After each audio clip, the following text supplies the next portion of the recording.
Gálatas capítulo 4, ¿verdad? Esa es la continuación del capítulo anterior.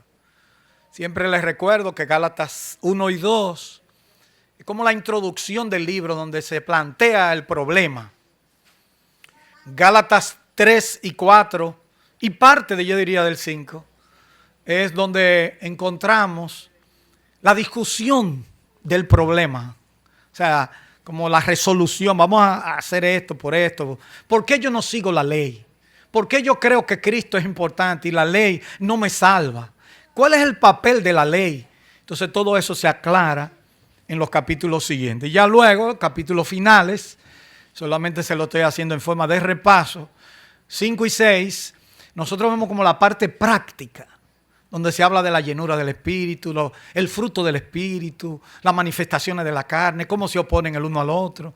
Eso es un lenguaje que se llama epistolar, pero es propio. Pablo siempre escribe así. Primero saludo a quien le escribe, pam, pam, pam, el problema. Luego habla de la doctrina y finalmente termina con la práctica y los saludos a los hermanos y esas cosas.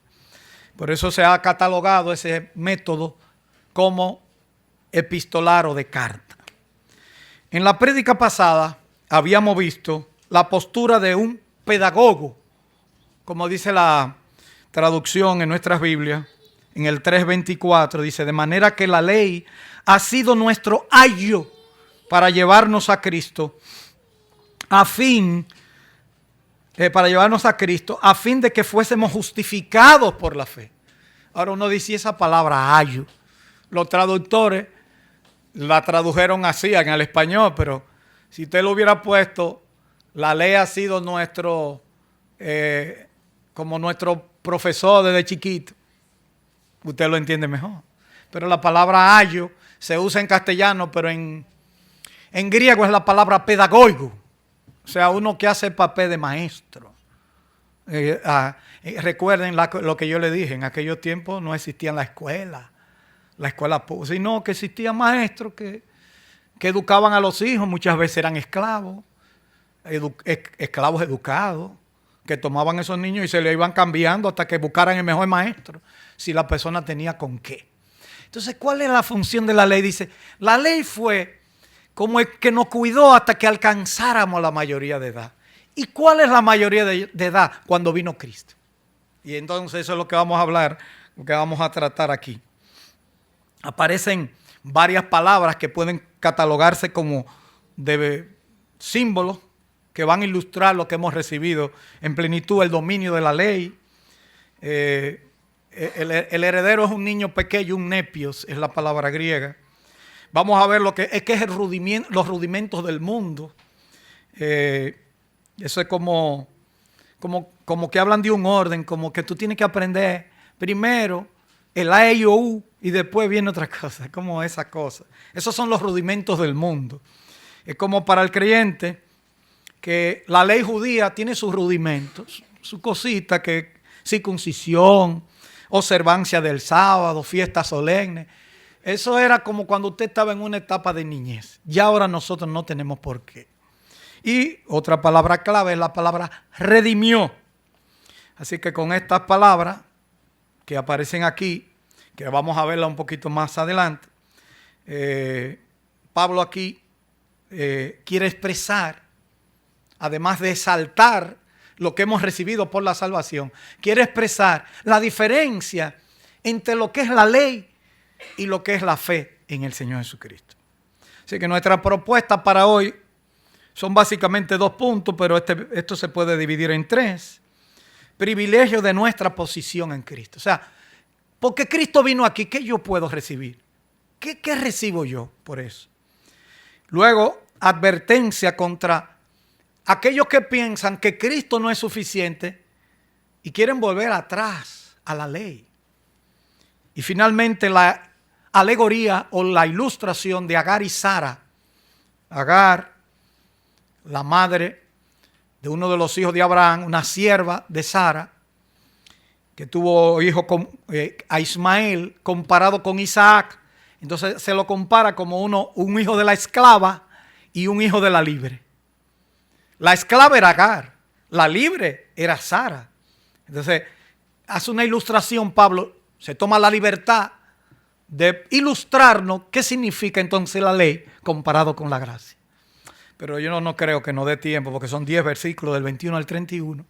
Pero lo dejo ahí para que sepan que es parte del mismo bosquejo.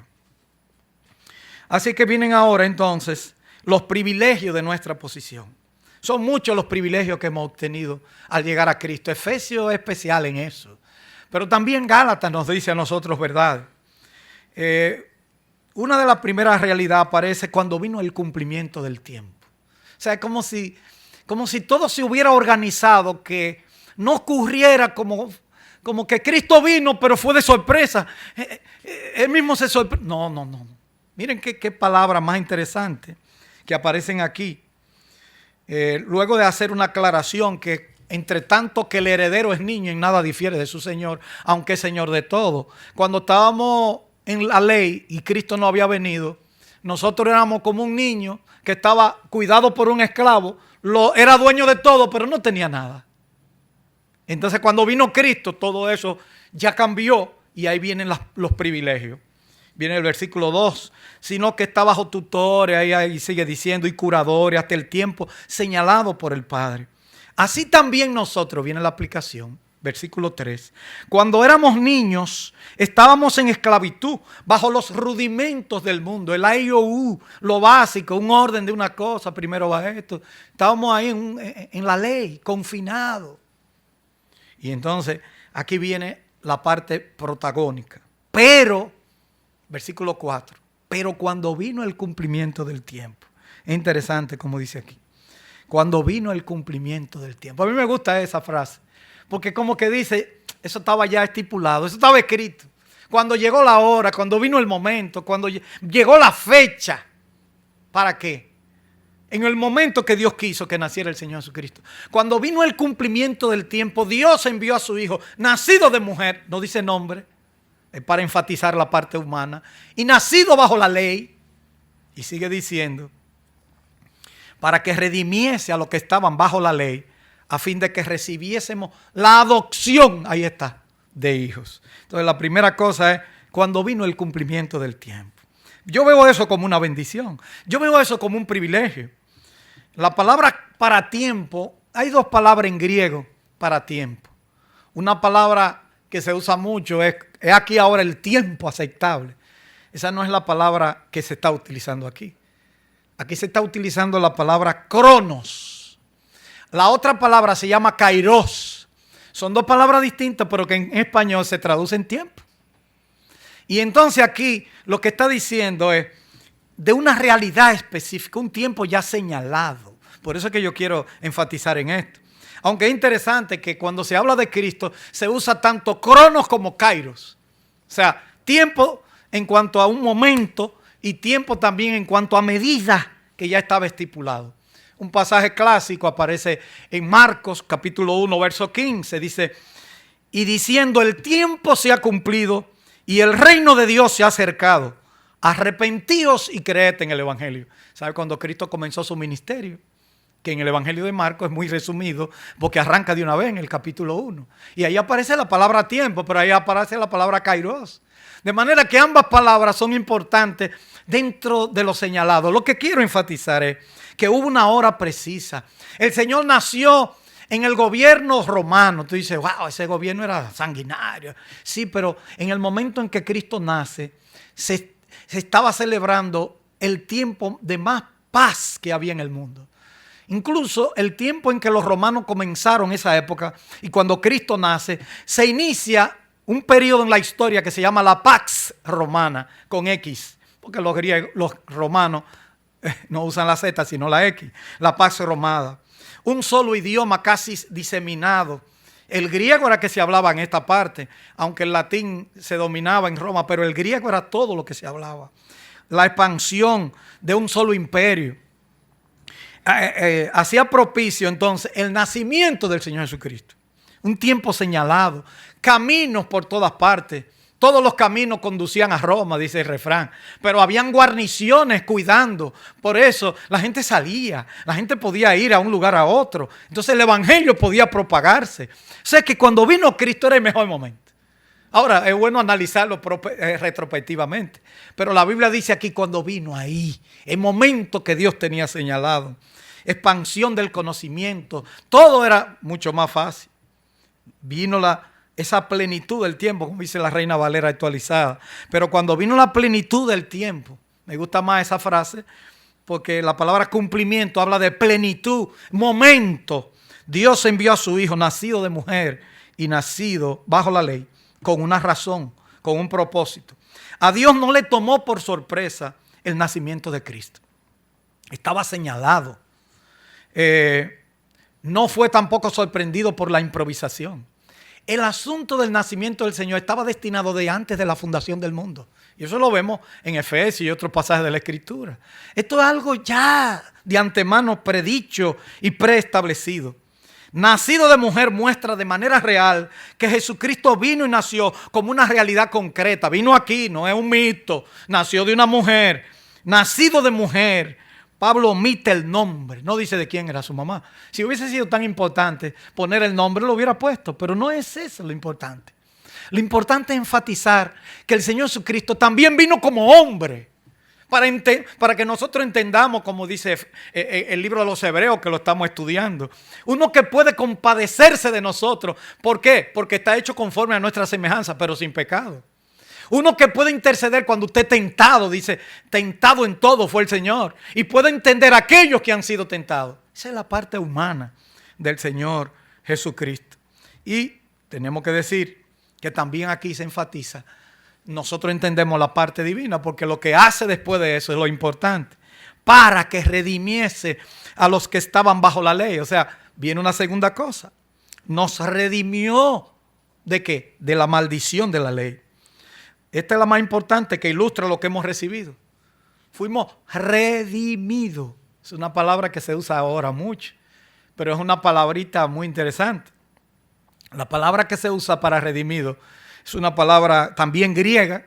Le uso el griego no para presumir, sino para que vean la importancia que tiene de un idioma. La palabra, porque hay tres palabras que se utilizan muy parecidas y cada una tiene un significado. Por ejemplo, la palabra ágora. ¿Te han oído esa palabra? Porque hay un mall que se llama el Ágora Mall. Es una palabra que significa mercado. La gente se compraba y se vendían antes. La persona, los seres humanos. La palabra que Pablo está utilizando aquí viene del lenguaje de la compra en un mercado de esclavos. Y es la palabra exagorazo. Es decir, que nos compró en el mercado, éramos esclavos. Miren ustedes, para que no se pierdan la ilustración. Porque la ley era cuidando a nosotros con un esclavo. Entonces, Pablo no quiere que se pierda. Dice, nosotros fuimos comprados en el mercado.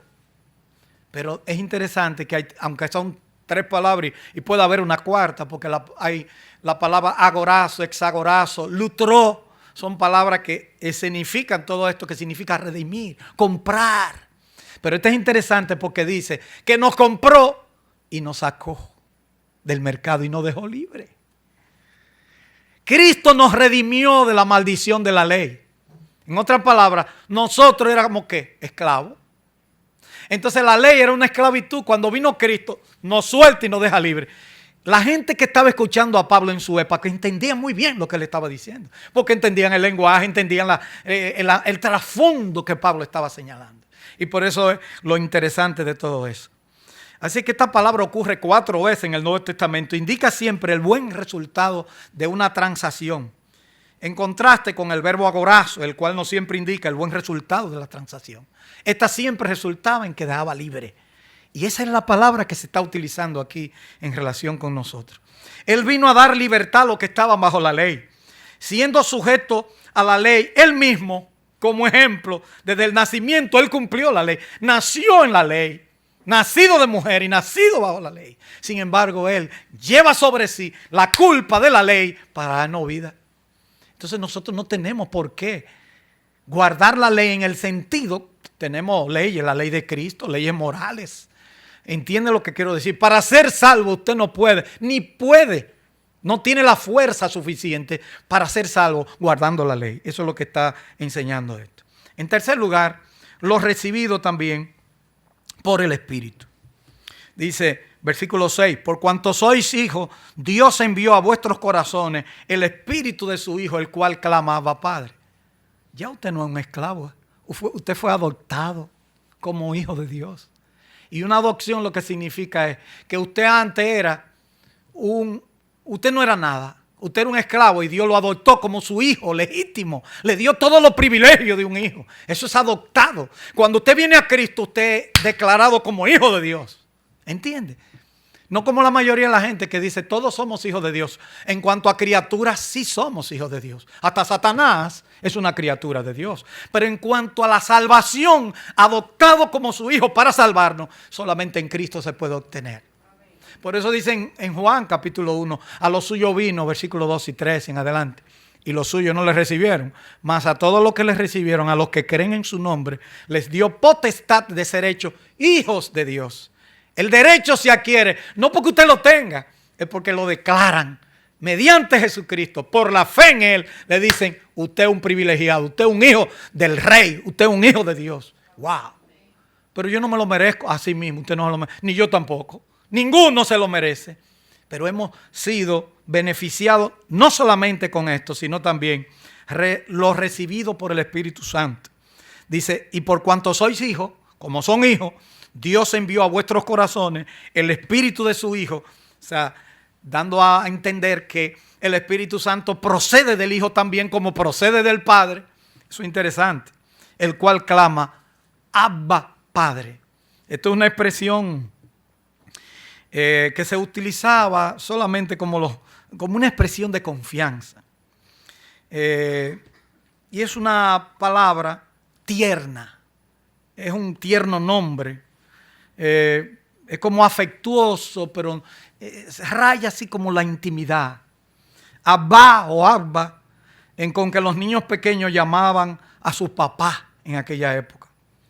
Noten ustedes el rejuego lingüístico, porque hijo aquí significa hijo pequeño. Nosotros somos llamados sus hijos. Y entonces aquí, pero el Espíritu llamamos Abba, que significa papacito, Padre mío, como algo tierno. Uno a veces no lo entiende todo eso. A veces los mexicanos usan frases que uno a veces como que no la asimila tan bien. El que conoce a un mexicano se dan cuenta que mexicanos le dicen a Dios Diosito. Y como que a uno no le gusta eso porque que se oye diferente. Pero ellos piensan que lo están haciendo con más ternura. Y así, esta palabra aramea, por el Espíritu, dice un escritor, se dice aquí que el Espíritu mismo está clamando en el sentido de que solo bajo su poder e influencia estamos capacitados para dirigirnos al Padre de este modo. O sea que es una cosa interesante lo que está hablando aquí, eso lo dice la Cueva. El versículo siguiente, el 7, es como un resumen de ese primer punto, de lo que hemos recibido. Así que ya no eres esclavo. Miren ustedes qué bonito. Sino hijo. Y si hijo, también heredero de Dios por medio de Cristo. Entonces entiendan, ya nosotros no somos esclavos, no estamos sujetos a la ley. No somos esclavos por la ley, pero tampoco somos esclavos para salvarme yo porque no puedo. Tengo que poner mi fe y mi confianza en Jesucristo. Y ahí se entiende lo que significa la salvación por la sola gracia de Dios. Y entonces aquí Pablo se pone como ejemplo. Y ahí aparece aquí, entiendan siempre toda esa relación que hay como hijo, esclavo, hijo legítimo, hijo como adoptado. Ya yo soy legalmente delante de Dios porque yo era un pecador. Entonces yo tenía que ser adoptado, asimilado por Dios y me dio todos los derechos de un hijo. Y yo era un esclavo. Él me redimió, me compró en un mercado de esclavos donde me compraban la gente. Pero la mayoría de la gente compraba ¿para qué? Para que se quedara en tu posesión. ¿Sabe lo que hizo el Señor? Nos compró en el mercado, nos dejó libre y dice, y es hijo mío ya de ahora en adelante. ¡Wow! Qué precioso, qué maravilloso. Así que tú y yo sabemos, a manera de aplicación, que hoy en día importa más cualquier cosa que la doctrina y la enseñanza. A veces estos son doctrinas, estos son enseñanzas importantes. Pero mucha gente no le da importancia a esto. Piensan que es la palabra de ellos con la que dice la Biblia. Pero no es así. La palabra de Dios es rica y es la que te enseña a ti lo que tú eres. Y es la que te da fuerza para seguir adelante.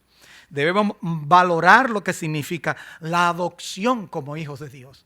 Señor, usted tiene todos los privilegios y todo aquel que llega a los pies de Cristo tiene todos los privilegios de un hijo legal. Todos los privilegios. Él nos adoptó como sus hijos. Ya no somos esclavos. Y esa relación entonces establece una relación de confianza entre Cristo, entre su vida, la tuya.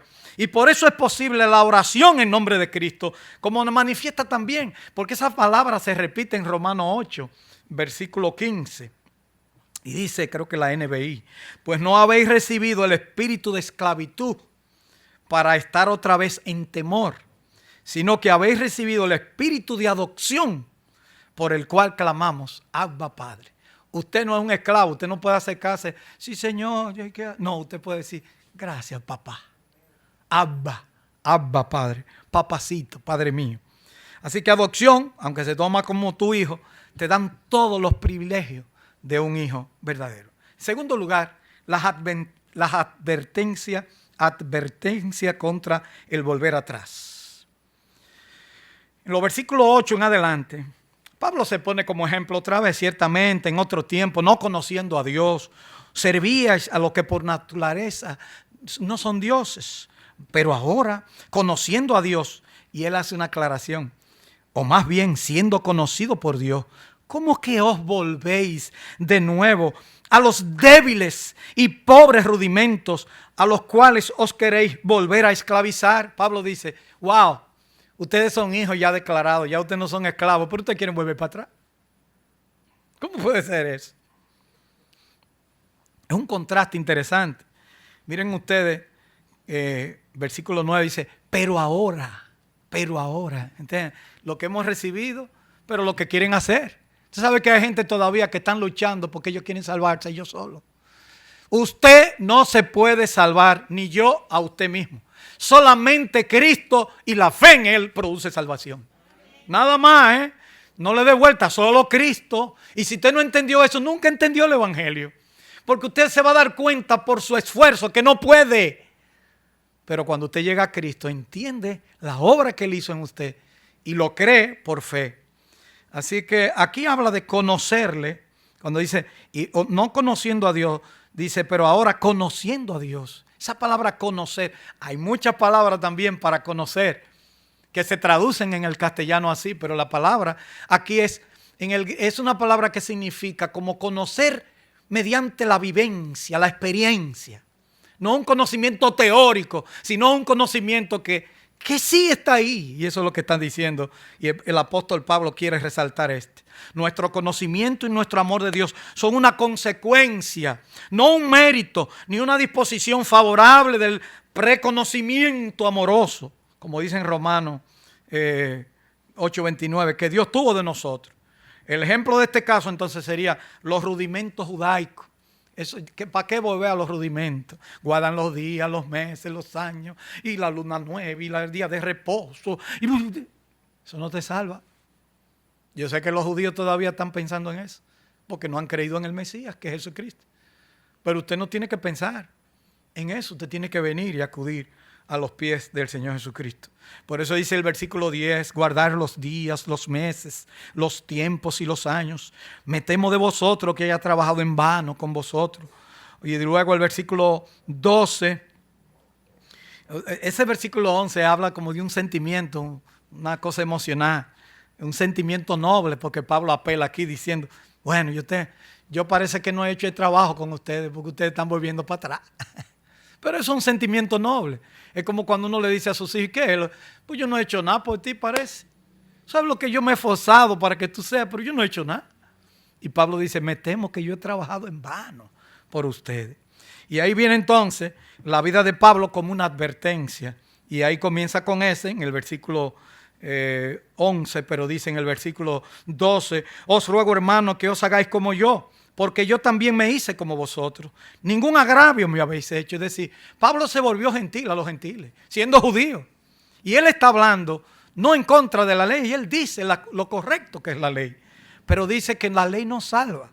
Y en el versículo 13, Pablo predicó aún con una enfermedad del cuerpo, pues vosotros sabéis que a causa de una enfermedad del cuerpo os anuncié el evangelio al principio. Yo estaba enfermo y ustedes me recibieron, y una enfermedad que tenía, lo puse. Y dice más, el versículo 14, ustedes me recibieron como un ángel de Dios. Ustedes tuvieron lo mejor para mí, yo soy mejor. ¿Y ahora qué pasó?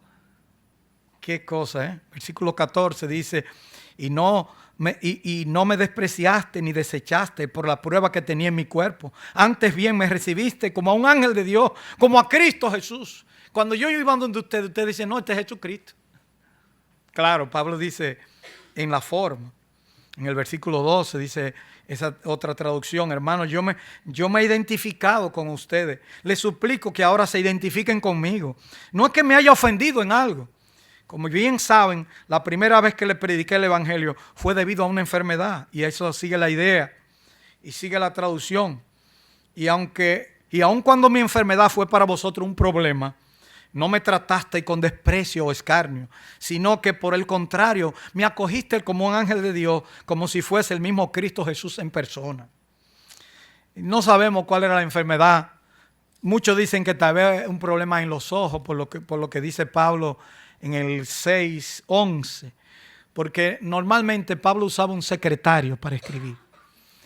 Parece que muchos creen que tenía problemas visuales. Hasta algunos oftalmólogos han dicho que la enfermedad que tenía una oftalmía, una enfermedad muy dolorosa de los ojos, se hinchan y que también hace que la visión sea difícil.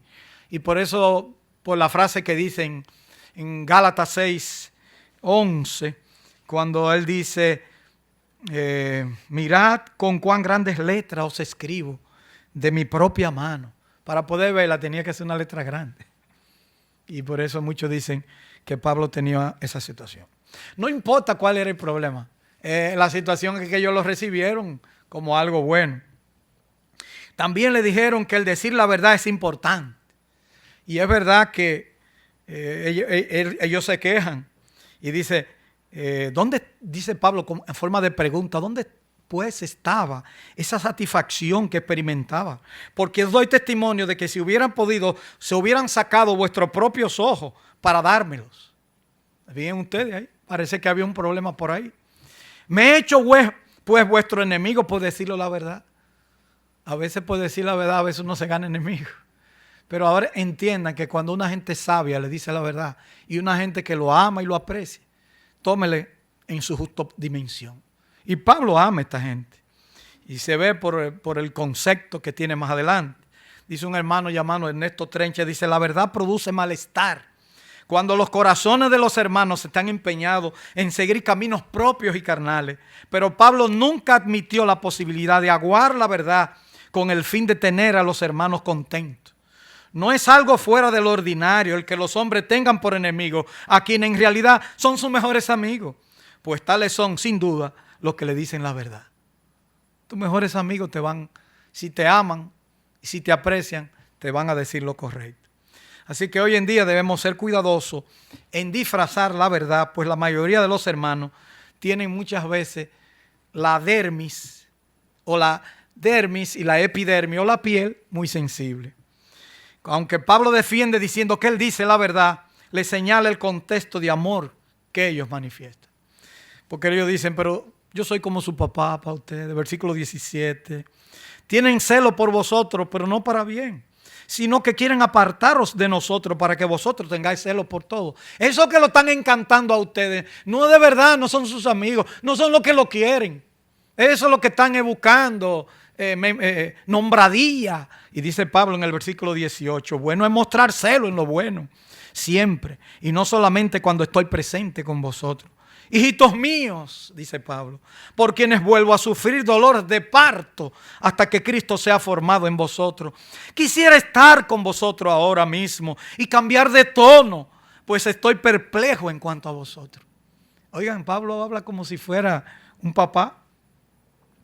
Primero habló de un celo malentendido y ahora les recuerda que es un padre espiritual para ellos. Yo soy como su padre, yo lo engendré a ustedes. Wow. Qué bueno cuando uno siente que alguien le habla en un lenguaje paterno. Así que Pablo se compara a sí mismo más todavía, dice, como una madre. Porque Pablo dice aquí que sufrió dolores de parto. Dice, ¿cómo? Pablo tuvo un parto y fue un parto doloroso porque esos Gálatas le han dado trabajo. Dice, yo lo parí a ustedes. O sea, espiritualmente hablando. Y la idea que hay detrás de todo eso, al verse defraudado Pablo en su esperanza de tener un hijo normal y bien formado, desearía volverlo a su seno maternal hasta que adquiriese la forma de un hijo normal, sin defectos avergonzadores. Hay muchas cosas que uno ve aquí. Pablo entonces desea que Cristo sea formado en ellos. Noten la idea, cómo compara, dice que como un embarazo, ustedes fueron un padre, pero yo quiero que Cristo se forme de verdad en ustedes. Señores, lo único que lo va a mantener a todos ustedes correctamente es si Cristo de verdad lo ha formado a ustedes. De otra manera, no busquen por fuera. Solamente Cristo produce esa realidad. Y la verdad es que nosotros tenemos que concentrarnos, y Pablo desea aquí que Cristo sea formado, como dice, me gusta mucho. Quisiera estar con vosotros ahora mismo y cambiar de tono, pues estoy perplejo, estoy así, boquiabierto, sorprendido en cuanto a vosotros. Hasta que Cristo sea formado en vosotros voy a tener que sufrir. Como dice el versículo 19, hijitos míos, ustedes son mis hijos, por quienes vuelvo a sufrir dolores de parto. O sea, volvió para atrás. Normalmente ya los hijos parieron y se paren. Pero yo voy a volver a sufrir dolores hasta que Cristo sea formado en vosotros. Interesante la ilustración. Y aquí a seguida pasa a la alegoría de Sara y Agar. Pero vamos a entrar a la conclusión y luego la semana que nos toque, pues volvemos a seguir con este pasaje. La continuación del capítulo 4, que es la alegoría de Sara y Agar. En conclusión y aplicación, vale la pena el seguir a Cristo por los beneficios de hijos mayores que Él nos da. Hemos sido redimidos y participamos de los privilegios del Padre. Hemos sido adoptados como sus hijos, ya no somos esclavos. Él nos compró con la sangre, con su muerte, pero nos declaró libres. Debemos reflexionar en el ejemplo de Pablo para ser estimulados a vivir con gozo la vida cristiana. En su ejemplo como un ángel de Dios, porque ellos lo recibieron como un ángel de Dios y como a Cristo. Y como madre que sufre dolores de parto y cuidado con un celo mal comprendido para vivir a Cristo. Porque ellos dicen, esa gente tiene celo, pero no están conformes, ellos tienen otras motivaciones. Dice Pablo, ustedes me duelen a mí, yo lo parí, pero yo quiero que Cristo lo para de nuevo, que Cristo lo engendre. Así que en último lugar, nosotros hemos sido redimidos de la ley y adoptados como sus hijos, como parte de los privilegios que solo vienen por llegar a los pies de Cristo. Usted llegó a los pies de Cristo. ¿Está su vida en Cristo? Si su vida está en Cristo, entonces tiene que manifestar la vida de Cristo. Ahora yo le invito que si usted no ha recibido a Cristo y usted está pensando en otra cosa, en pajarito en el aire, y qué usted va a hacer, y usted está esperando, no, yo voy a dejar esto para llegar a Cristo, y yo tengo que arreglar aquello para llegar, venir a mí todos los que estáis trabajados y cargados, y yo haré descansar. Porque mi yugo es fácil y ligera mi carga, pero aprended de mí que soy manso y humilde de corazón. Eso es lo que el Señor nos dice a nosotros. Venga como usted está. Él es que le va a dar una vida nueva. De modo que si alguno está en Cristo, como dice, nueva criatura es. Las cosas viejas, he aquí todas son hechas nuevas. Que Dios nos bendiga con su palabra. Ustedes son hijos de Dios. Ustedes no son esclavos. Ustedes son herederos. Ustedes son adoptados por el Señor. ¡Wow! ¡Cuántos privilegios usted tiene! Y un día estaremos en su presencia. Que Dios nos bendiga ricamente en esta mañana. Oremos. Señor, gracias. Mil gracias, Señor. Tu misericordia nos ha alcanzado. Tu amor nos ha envuelto. Gracias, Señor. Tú eres nuestro Padre. Y nosotros podemos decir, Abba, Padre. Y quizá como dominicanos te diríamos, usted sabe, Señor. Porque te tenemos mucho respeto. Usted sabe, Señor, todo lo que nosotros entendemos por tu palabra. Permite que aquellos que no te conozcan, Señor, ábrele la mente y el corazón. Que pongan sentido a lo que es tu palabra y que presten atención y digan, yo quiero recibir a Cristo. Que lo pronuncien, que lo digan. Que hablen con alguien, dice, yo quiero conocerlo. Yo quiero que Cristo sea formado en mí. Que así sea, Señor, te lo rogamos y te lo pedimos en el nombre de Jesús. Amén.